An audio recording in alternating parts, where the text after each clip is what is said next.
ওচৰ আছে আপোনালোক আছে আপোনালোকক মই কি বিনিময় দিম যেনেকৈ আমি এখন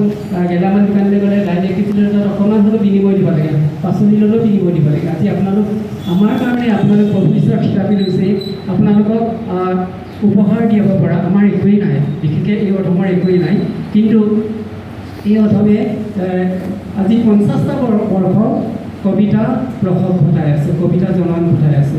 এই কবিতা এটাকে আজি আপোনালোকৰ শ্ৰীচৰণত অৰ্পণ কৰিব বিচাৰিছোঁ আৰু আপোনালোকৰ সুকৃত যি পঢ়ুৱৈ সমাজ আছে দৰ্শক শ্ৰোতা আছে আপোনালোকৰ আগবঢ়াই সমৰ্পণ কৰাৰ আশা কৰিছোঁ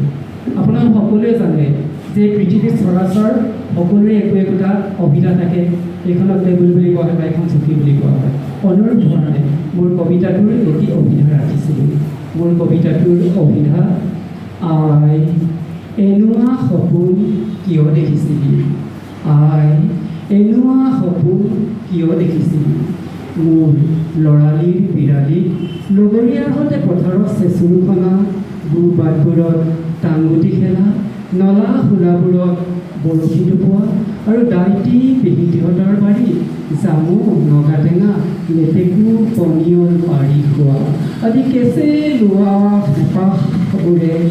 যেতিয়া মোৰ মনৰ মাজত বাহৰ পাতিছিল তেতিয়া মোক ডাঙৰ মানুহ কৰি গঢ়ি তোলাৰ এক সংহত সপোনে তহঁতৰ ভাৱনাৰ বালি চটত বাহা সাজিছিল ল'ৰালিৰ বাটচৰাত তেতিয়া খেলা ধূলাৰ সলনি কিতাপ থলীৰ মাজত পাৰ কৰিব লগা হোৱা মোৰ ফুকলীয়া মনৰ নিৰ্বাক ফুকনিবোৰত না তেতিয়া কোনোবাই দেখিছিল না তাৰ নিখুঁত হুমুনিয়াবোৰক কোনোবাই শুনিছিল এনেকৈয়ে প্ৰতিদিনে তহঁতৰ সপোনটোৰ শিলাৰ দৃষ্টিত জোৰে হাতে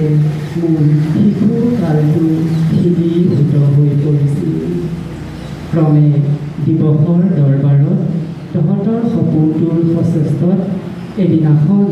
মই সংস্থাপিত হৈছিলোঁগৈ অজান্তিমূলক আমেৰিকাৰ এজন শিৰ ফুটা চিকিৎসক ৰূপত এতিয়া স্বদেশ আৰু পৰদেশ নামৰ দুখন ভিন্ন বোলৰ পোতাশালত আমি দুয়ো পিৰি আজি পতিত বাৰ্ধক্যৰ বাকৰিত যক্ষ্মা ৰোগৰ কাছনি পিন্ধি আই এতিয়া তই উৱলি যোৱা প্ৰজাটোৰ যথৰ ধাৰি পাতি নিথৰ হৈ পৰি আছ নিসংগতা নামৰ সেই নিদাৰুণ ব্যাধিটোৰ সতে যুঁজ বান কৰি আৰু জহি খহি যোৱা পিৰালিটোত পিতাই আমন জীৱনকে বহি আছে তেওঁৰ একমাত্ৰ পুনৰপি ঘৰলৈ উলটি অহাৰ সপোন দেখি আৰু মই পৰদেশ নামৰ পাৰাবাৰখনিত পুনিৰ দৰে ভাহি ফুৰিছোঁ তহঁতৰ সেই আকৌ বিয়া সপোনটোৰ হিয়া খেদি আই এনেকুৱা সপোন কিয় দেখিছিলি যি সপোনৰ সুমল যজ্ঞ মৰমবোৰ মৰহি যায় পিতাই এনেকুৱা সপোন কিয় ৰচিছিলি যি সপোনৰ সমকুণ্ডত সম্বন্ধবোৰ সমাধিষ্ঠ হৈ যায় পিতাই চুবুৰীৰ সকলো লোককে মাতি মেল বহাবি আই সকলো মানুহকে কাপোৰ দোকানী কৰি কবি কোনেও যাতে জীৱনত এনে সপোন কাহানিও নেদেখে সচিত যি সপোনৰ সংহতিয়ে মাথো চিতত সপোনৰ চিতাহে সাজে আৰু যি চিতাৰ মুলুকত আমাৰ দৰে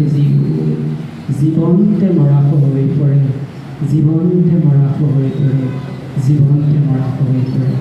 ধন্যবাদ ধন্যবাদ ধন্যবাদ মোৰ এই অসাৰুৱা কবিতাটো মই প্ৰভুচৰণত